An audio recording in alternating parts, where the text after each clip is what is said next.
Au théâtre, la rentrée est très riche cette année, avec parmi les toutes premières pièces du mois de septembre, une œuvre du grand dramaturge norvégien Ibsen. On lui doit La Maison de Poupée, évidemment. On retrouve au Théâtre Hébertot Jacques Weber et Mélanie Doutet qui interprètent Solness le constructeur. C'est un texte du 19e siècle, mais qui évoque des situations intemporelles. L'histoire ici d'un homme d'âge mûr qui fait le bilan de sa vie au moment où il rencontre une très jeune femme. Sylviane Mondet et Lionel Audibert ont vu la pièce. La jeunesse va venir ici frapper à ma porte. Comme le prédisait Solness, la jeunesse qui s'annonce pourrait bien tout faire vaciller. Oui, bonsoir.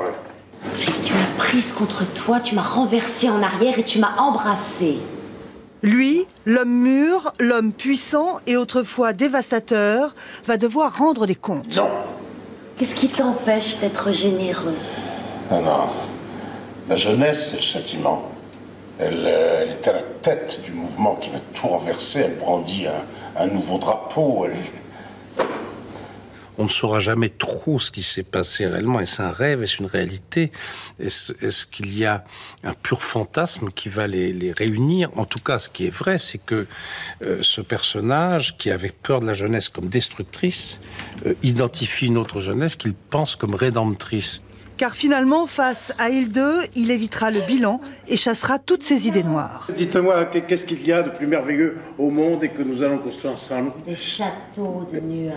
Des châteaux de nuages. On peut passer totalement par le symbolisme, parce que, en effet, on parle de châteaux de nuages, on parle de tours pendant tout le long de la pièce, donc on y voit une charge assez érotique forte quand même, et puis parce qu'on parle beaucoup de désir, et puis on parle beaucoup d'amour.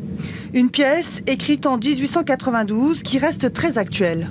C'est une pièce de la vie. C'est pas une pièce sombre, c'est une pièce optimiste, dans le sens où il dit on peut changer notre vie à chaque moment. Changer de vie à 60 ans, une chimère qui le conduira pourtant à la mort. Là, vous le verrez. Une mort évidemment symbolique. Je vais monter au sommet, donc vous le verrez tout en haut. C'est au Théâtre Hébertot. Et puis on signale la plus grande salle de spectacle de province qui a été inaugurée à Montpellier, l'Arena. Son nom, elle peut accueillir 14 000 spectateurs. Elle ouvrira le 8 septembre avec le concert du groupe Indochine. C'est dans cette ville que le premier Zénith avait été construit en 1986. Fin de ce journal, tout de suite ces reportages au magazine de la rédaction.